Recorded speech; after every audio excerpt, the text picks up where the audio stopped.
Here, welcome back, everyone. So we want you to protect your belongings after all that holiday shopping that most of you have probably already done or will do. Most importantly, though, we want you to protect yourself. So important to do. It's that time of year when crooks are out in full force. So we brought in Chris Cander, who is a self-defense instructor, to show us some important moves. Good morning to you again. Okay, we've got John Donnelly here, who's going to again be our vicious. I am a thug. But let's. I'm wearing my thug tie. Got it. Luckily, you don't look too scary. Okay. So we're in a parking lot, right? And we've got our hands full, and somebody comes up to us. What do we do? Okay, so if you're in a parking lot situation, you don't have a lot of room. I mean, once you get in between two cars, you don't have a lot of room to get around. And if you have made the mistake of not noticing that somebody is lying in wait and they actually come upon you, then you only have a very short period of time to get away. Your objective is to escape using whatever it takes to get away. So we're going to demonstrate just a couple of basic movements. Okay. I don't expect people to remember how to do this perfectly.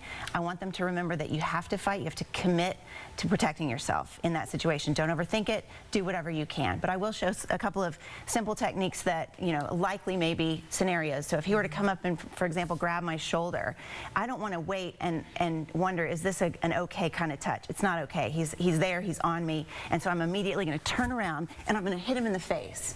And then I'm going to run, okay? But the idea is that you have to commit, act fast, do whatever you can. And if you're holding shopping bags or you have stuff that could break, drop it. Or use it as a weapon. Throw it if you have to. If you're holding any kind of thing that's got some heft to it, you can actually use that as part of your defense. And it does seem like a lot of the times when we report on these things that happen around this time of year, it is someone trying to steal your handbag, trying to steal your shopping bags. Right. What do you suggest if someone's trying to grab it? Do you let it go? Absolutely. You can replace any physical property. Do not fight over that. You could end up losing your life. So what you do, if somebody wants to take your bag, if the objective is to steal something from you and they're clearly trying to get it, give it to them, but don't give it to them. Throw it behind them so that they're forced to turn, and then you use that extra time to create more distance between you. You run the opposite direction. So if you've got your handbag or your wallet, throw it and make them go retrieve it, and then you get out.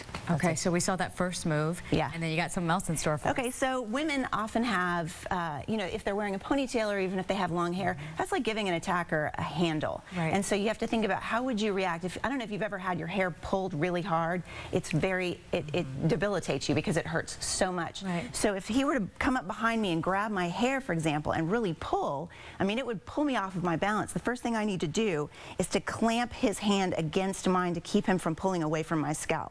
And then I'm going to turn into him, and I'm going to come up, and I'm going to drive him up with a palm strike to the chin. Now, as much as this hurts really badly, it's very disconcerting, but if I did it fast, he would go down. If there was a car behind him, he'd go into the car.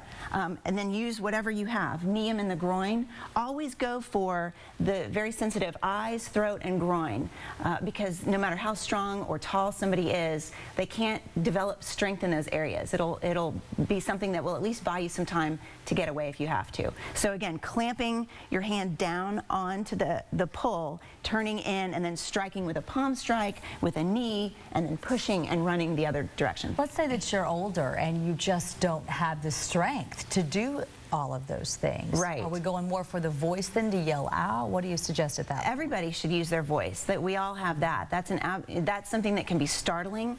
If you can yell as loudly as you can, you're going to at least hopefully draw some attention from nearby people. If you don't have the physical ability to strike, you just have to use whatever you have. Sometimes your keys, right? We've been told that can be used as a weapon if you have it in your hands, in between your knuckles. No, don't carry it in between your knuckles. If you've ever tried to actually strike something while you have keys sticking out from between your knuckles, it doesn't work. It hurts your own hand. The best thing to do is to hold your keys, not the fob, but to actually hold the ignition key in your hand with the metal part facing out, because that serves two purposes. It allows you to get into your car and start your car quickly and get away. You don't need to be loitering in the parking lot. Right. But it also could be used as a weapon. You could use that hard target, and if you needed to, you could jab someone in the throat. And unfortunately, if you have to get away, this is life and death, you're going to do some unattractive things. You're going to have to go for the eyes. You can jab them in the groin with a key. So don't try to make it look pretty. Just do whatever you can to stay safe. All right, Chris, thanks so much for all that information. That was very helpful. Thanks, John. You're welcome. For standing in. Nice as a talker. Excellent information. Thanks for sharing it. Well, coming